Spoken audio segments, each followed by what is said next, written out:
तो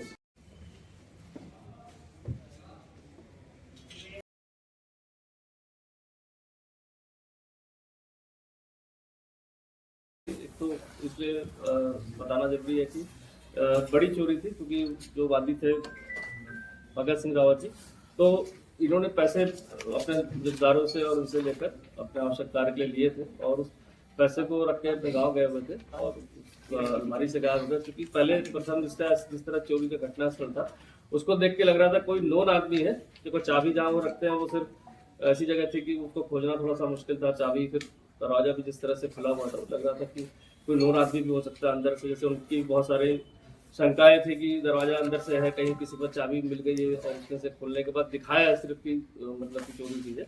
और काफ़ी बार मेरे पास भी आए मिलने।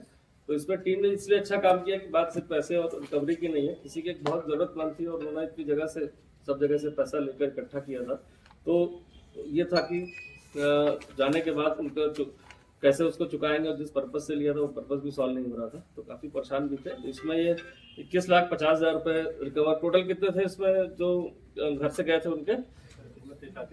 नहीं लिखवा देता वैसे, इसने क्या बताया? 24,28,000। फिर चूंकि कैश ऐसा चीज होती है कि जब चोर के हाथ कोई बड़ी चीज लग जाती है, तो इसने कुछ जगहों पर अपना खर्चे भी किए तुरंत में, इनके और इसकी चोर और उसकी वाइफ ने भी किए, और कुछ इनकी पुरानी जो गांव में देनदारी थी वहां भी पैसे दिए। तो वो भी हमें पता चल गया था, उन लोग से भी पूछताछ हो गई थी सारी। तो एक तो ये मैटर था, और दूसरा एक था इसलिए था कि कोतवाली क्षेत्र में थाने के पास एक घटना हुई थी छोटी, लेकिन बड़ी इसलिए थी कि कहीं भी थाने चौकी के पास अगर कोई घटना होती है तो नेचुरल सी बात है वो बहुत गंभीर और संवेदनशील होती है। लेकिन जो करने वाला था उसको, वो इतने नशे में था कि उसको यही नहीं पता था कि कहाँ क्या चीज़ है, क्योंकि वो पहले पूर्व में भी इस तरह के चोरियों में जा चुका है ये। और मेन है इसका कि नशे की प्रवृत्ति इसकी ज़्यादा थी। जिसके भाई से पूछताछ हुई, किसने बताया कि स्कूटी लेकर ये कहीं भी रात भर निकल जाता है और पता ही नहीं चलता इसका कहाँ जा रहा है। तो ये इससे भी जो पैसे वगैरह चोरी हुए थे या जो सामान था वो उससे जो भी ले गया था ये बरामद हो गया था। तो दो ये चोरियाँ थी। और इसके अलावा फिर थर्ड चीज़ मैं आज थोड़ा सा वो बताऊँगा कि हमारा एक अभियान 1 तारीख से मैंने कहा था कि 1 महीने का चलाएंगे हम। करीब जितने भी हमारे बच्चे, नाबालिग का तो चलान हो रहा है, बालिग का भी चलान हो रहा है, लेकिन जो इस एज ग्रुप के बच्चे हैं और अगर वो यातायात उल्लंघन में पाए जा रहे हैं, खासकर हेलमेट ओवर स्पीडिंग में, ड्रिंक ड्राइविंग में, तो सबके पेरेंट्स से बात हो रही, पूरी लिस्टिंग हम बना रहे हैं, लिस्ट बना के, और सभी लोग बात कर रहे हैं जो भी चलान करता है अधिकारी है, जिससे कि पेरेंट्स के तक या उनके रिश्तेदार भाई बंधु को पता चले कि क्या वायलेशन उनका बच्चा घर का कर रहा है और उसके क्या परिणाम दूरगामी हो सकते हैं। जिस प्रकार से एक्सीडेंट होने के बाद कहीं ना कहीं देखते हैं कि जान चली जाती है, युवा की खासकर देखते हैं, तो उसको जागरूक कर रहे हैं। इसी कड़ी में हम 2-4 लोगों से यहाँ पर जिनसे चलान हुए, करीब जिस तो हमारे पास सबकी कितने हुए होंगे अब तक टोटल? सर हमारे अभी तक 1500 कुछ। तो 1500 प्लस पेरेंट्स से हमने अभी ये 7 दिवस मतलब 7वां दिन आज है, तो आज भी इसके 200-300 लोग हो जाएंगे। 1500 प्लस में लोगों से बात करी है। तो कोशिश यही है कि जितने भी युवा इस तरह का उल्लंघन कर रहे हैं, उनके पेरेंट्स, उनके परिवार, उनके परिजन, जो भी इससे जुड़े हुए लोग हैं, उन तक ये मैसेज पहुंचे कि क्या उल्लंघन हो रहा है, उसके क्या परिणाम बुरे हो सकते हैं अगर ये रैश ड्राइविंग या नेग्लिजेंस ड्राइविंग या बिना हेलमेट या ड्रंकन ड्राइविंग में गाड़ी चलाएंगे। तो आज 2-3 लोग से ऑनलाइन बात भी कर लेंगे कि उनका क्या फीडबैक है और क्या उन्होंने काउंसिल किया अपने घर पे।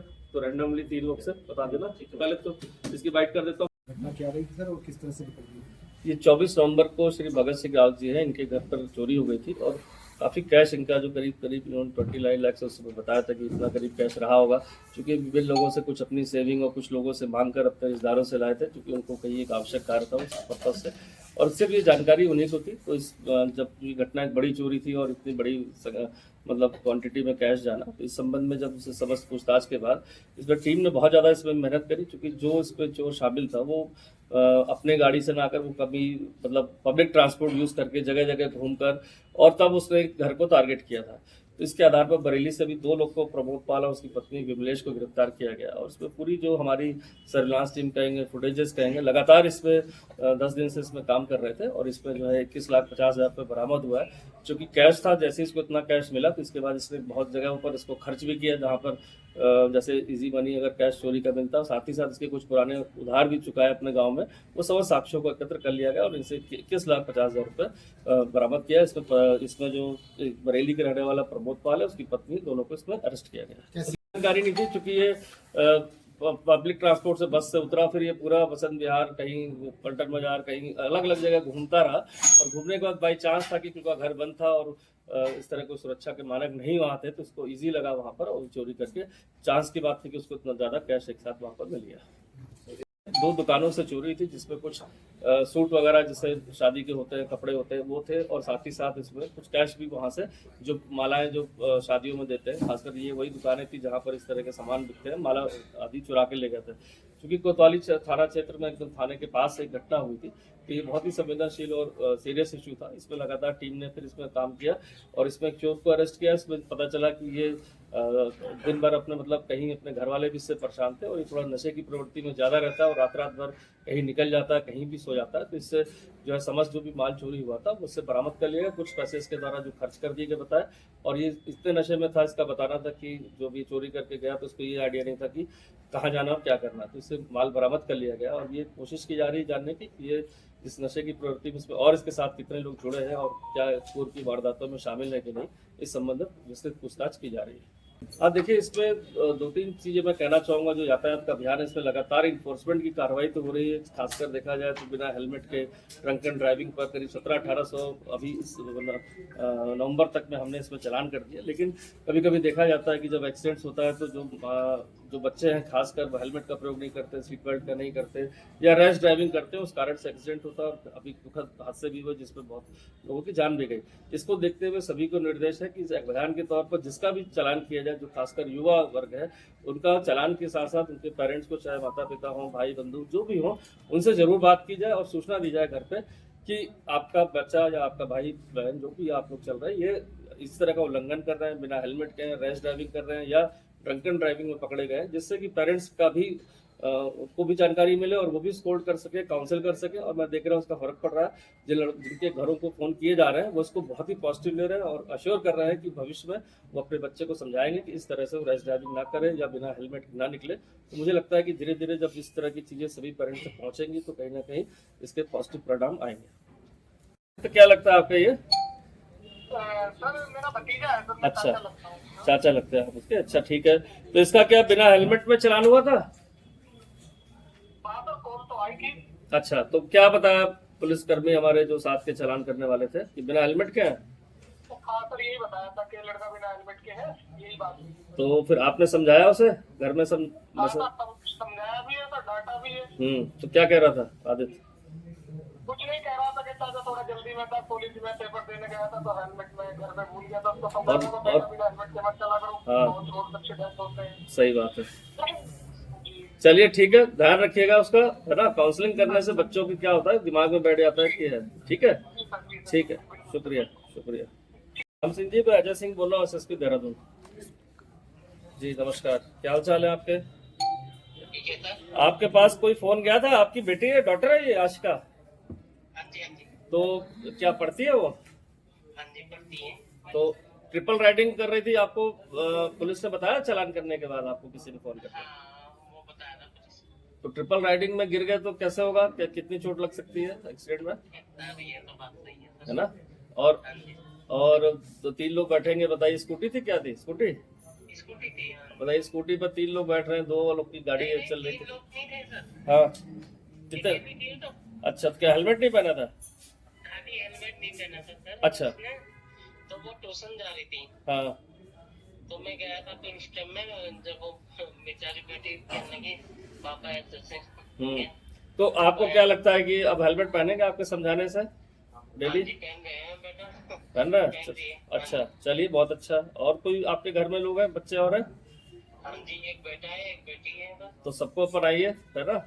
आजकल देख रहे हैं आप, इतने एक्सीडेंट हो रहे हैं, है ना। बच्चे गिर जा रहे हैं, गाड़ी स्किड हो जा रही है कभी, या कोई किसी गलती से, तो कम से कम सर सुरक्षित रहेगा तो बहुत कोई ऐसा हादसा नहीं होता हाँ है। जी, हाँ जी, ठीक हाँ है, जी। चलिए इसीलिए पहनेंगे तो अपनी सुरक्षा अच्छी रहेगी ना। बहुत बढ़िया बात है, समझाइए। ठीक है ठीक है, शुक्रिया शुक्रिया। अच्छा, अमित जी बोल रहे हैं? प्रवीण सर। प्रवीण जी बोल रहे हैं? अच्छा, तो तुमने ही किया था उल्लंघन जो है? हेलो। अरे हेलमेट से, बिना हेलमेट के थे तो फादर छोड़ा। हाँ जी, तो कहाँ रोका था पुलिस ने? हाँ जी सर। अरे मैंने बिना हेलमेट कहाँ पर रोका था? क्या करते हो, पढ़ाई करते हो? हाँ जी सर, पढ़ाई करता हूँ सर। तो हेलमेट क्या उसमें पढ़ाई में ऐसा कहीं लिखा हुआ है कि हेलमेट नहीं पहनना है? आजकल देखते हो कितने बच्चों का एक्सीडेंट हो जाता है रास्ते में, है ना? तो आगे से फॉलो करोगे इसे? हाँ जी सर, सर वैसे थोड़ा गलती में इसे नीचे पे रुका था। हाँ, कोई बात नहीं है। तो इसीलिए तो सुधारने के लिए है कि सब लोग का भविष्य आगे खराब ना हो, है ना? कोई ऐसी बात ना हो, इसलिए ना। उसी रिपेयर भी मैं लाइसेंस के लिए अप्लाई किया था हाँ, और उन्होंने तो मेरे को 12 तारीख की डेट दे रखी है। तो बिना लाइसेंस बनाए तो गाड़ी लेके चल दिए है? ऊपर ला रहा था ना मैं थोड़ा सा बस। अच्छा, अब आगे से मत करना, ठीक है? अपने दोस्तों को भी समझाना, हाँ जी ठीक? ठीक है। सॉरी सर, उसके लिए गलती। अरे कोई बात नहीं, कोई बात नहीं, ठीक ठीक। हेलो, हेलो जी सर, प्रणाम। प्रणाम प्रवीण जी। जी आपके पास फोन पहुंचा था जब चालान हुआ था भाई का, जी सर, जी सर, तो समझाया आपने भाई को? जी सर, जी बिल्कुल। कितना बड़ा आपसे? छोटा, बड़ा है, छोटा? 20-21 साल छोटा सर। छोटा है। तो क्या बताया उसने कि क्यों आप भविष्य में क्या बताया क्यों नहीं पहन रहा था हेलमेट? हेलमेट तो पहनते थे, साथ में तो था लेकिन अचानक नहीं पहन पाए। अचानक पुलिस को देख के नहीं पहन पाए हैं? ऐसा मत करिए। आप पहनते हैं हेलमेट? जी जी बिल्कुल जी। तो जब आप पहनते हैं तो फिर भाई को क्यों ऐसा सिखाया नहीं आपने कि उसको भी पहनना चाहिए, कितना जरूरी है? जी सर, वो कंटिन्यू साथ में दिया रहता, पर क्या करें, लड़के मानते हैं। अब मानेगा वो? जी बिल्कुल मानेंगे सर। अब मानेगा? जी सर, जी जी। चलिए, ठीक है, ठीक है, ठीक है, ठीक, ठीक है। नमस्कार, नमस्कार। राम सिंह जी बोल रहे हैं? नमस्ते, नमस्ते। एसएसपी देहरादून बोल रहा हूँ। हाँ, एसएसपी बोल रहा हूँ। आपका फोन आया था जब ये गाड़ी के लिए जब चालान हुआ था? अच्छा, ठीक है। तो पूछा था आपने, फिर क्या उल्लंघन किया था? हम्म, हम्म। वो उस दिन हेलमेट भूल गई थी अच्छा, बैठी। अच्छा, ठीक है। चलिए, आप समझाइएगा फिर से, ऐसा ना हो ना दोबारा। नहीं बैठी तो फिर समझा दिया, फिर हेलमेट लेके जा रही है और कभी एक दो को बिठाती भी नहीं हो। अच्छा, ठीक है, ठीक है, अच्छी बात है। एक को बैठा सकते हैं, ऐसा नहीं है ना? ट्रिपल राइडिंग नहीं करनी है। तो भी मना करती है तो नहीं, एक को मत मना करिए, एक तो बैठ सकते हैं, लेकिन ट्रिपल राइडिंग ना करें ना, ठीक है? चलिए, ख्याल रखिए उसका, ठीक? हाँ, उसका फिर उसका लेसन वो भी नहीं था ना सर। हम्म, अभी उसकी उम्र नहीं हुई थी ना, अभी 18 साल। तो अच्छा। लेसन नहीं था। हाँ। अब बच्चे पढ़ने वाले हैं, अब भेजना ही पड़ता है गाड़ी। अरे ऐसा नहीं होता जो है राम सिंह जी। अब बताइए, तो लाइसेंस जब बनेगा तभी तो फिर वो उसका टेस्ट होता है, वो चला पा रहा नहीं चला पा रहा, उसको ट्रैफिक नियम पता है कि नहीं पता है। अब जरूरत तो बहुत सारी चीजों की, जान जोखिम पर देकर उन जरूरतों को पूरा नहीं करना है। आप देख रहे हैं अभी कितना दुखद हादसा हुआ था, और आप पढ़ते रहते हैं अखबारों में कैसा हादसा हो जाता है। तो बचत जान रहेगी तभी तो काम होगा, आगे नहीं तो क्या कैसे होगा आप बताइए, जी सर, है ना? समझाइए, ऐसा नहीं करना है ना? हाँ जी, हाँ जी। ठीक है, ठीक है, ठीक, थैंक यू सर। ठीक है, नमस्कार। ये सहसपुर थाना क्षेत्र में ग्रीन हर्बल नाम से 2023 में लाइसेंस लिया गया था, और इसमें हर्बल प्रोडक्ट्स बनाने के लिए लाइसेंस लिया गया था। लेकिन चूंकि ये कुछ शिकायत अभी बीच में आई थी कि पंजाब की पुलिस ने कुछ साल पहले भी पकड़ा था एक व्यक्ति को, उस्मान को। उससे इंट्रोगेशन रिपोर्ट में भी ये भी पता चला था कि यहाँ पर उसके अन्य साथी भी जो है इस तरह के काम करने की संभावना है। तो इस पर लगातार हमारी टीम उसको ट्रेस कर रही थी, और ये भी जानकारी थी कि ये प्रोडक्ट को बनाते हैं इस तरह की दवाएं, खासकर ट्रामाडोल हो, इस तरह के सिरप हो, पैरासीटामोल हो, जो दवाएं जो प्रतिबंधित है और जो शेड्यूल एस की श्रेणी में आती है, और इनको ये विभिन्न स्थानों पर दो व्यक्तियों के माध्यम से जो कच्चा माल या सॉल्वेंट लाते हैं उससे बेचते हैं। इस आधार पर एक पुलिस की टीम द्वारा जो है साथ में ड्रग विभाग की टीम को लेकर वहाँ पर रेड की गई थी। उसमें वहाँ पर तैयार माल इस तरह का काफ़ी मिला था जो प्रतिबंधित दवाओं में और एनडीपीएस की श्रेणी में आता है, और कमर्शियल क्वांटिटी के एनडीपीएस की श्रेणी में आता है। उस पर 3 लोग इसमें अरेस्ट हुए थे। बाकी 2 लोग जो उस सामान को पहुंचाते हैं वहाँ पर बनने के बदले जाते हैं, वो वहाँ मौके पर नहीं मिले, फरार मिले हैं। उनके लिए हमारी टीम लगी हुई है।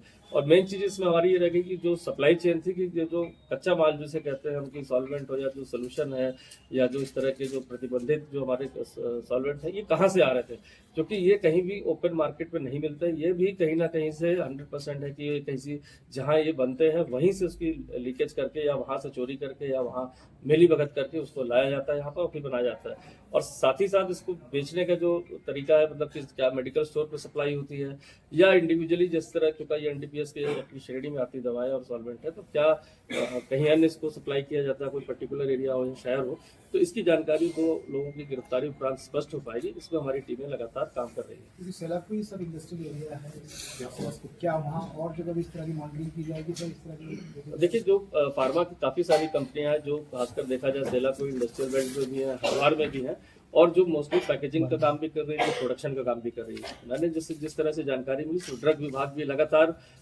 इसका सत्यापन ऐसी फैक्ट्रियों का करता रहता है कि क्या प्रोडक्ट बना रहे हैं, कहीं अन्य प्रोडक्ट तो नहीं बना रहे, लाइसेंस की शर्तों का उल्लंघन तो नहीं कर रहे हैं। और काफ़ी सारे काम उन्होंने भी किए हैं जिसमें देखा गया कि दवा का जो सॉल्वेंट है, कंटेंट है, वो कम है या ज़्यादा, कुछ इस तरह से उनको फिर नोटिस दिए जाते हैं। ये कार्रवाई ड्रग विभाग की तरफ चल रही है, लेकिन जिस तरह की कमर्शियल क्वांटिटी में मिला तो ये चूंकि एनडीपीएस की श्रेणी में आता है और काफ़ी सीरियस मैटर है, क्योंकि इसको जो यूज़ करने वाले लोग हैं वो कौन लोग हैं ये सब। और दूसरी बात, ये जो उसका केमिकल आ रहा है जो प्रतिबंधित है, वो किस जगह से आ रहा है, क्योंकि 100% ये कोई कहीं ऐसे नहीं बना सकता। ये कहीं ना कहीं किसी फैक्ट्री में बनता है जहाँ से ये चोरी करके कहेंगे या किसी मिलीभगत के माध्यम से वहाँ से लाया जा रहा है।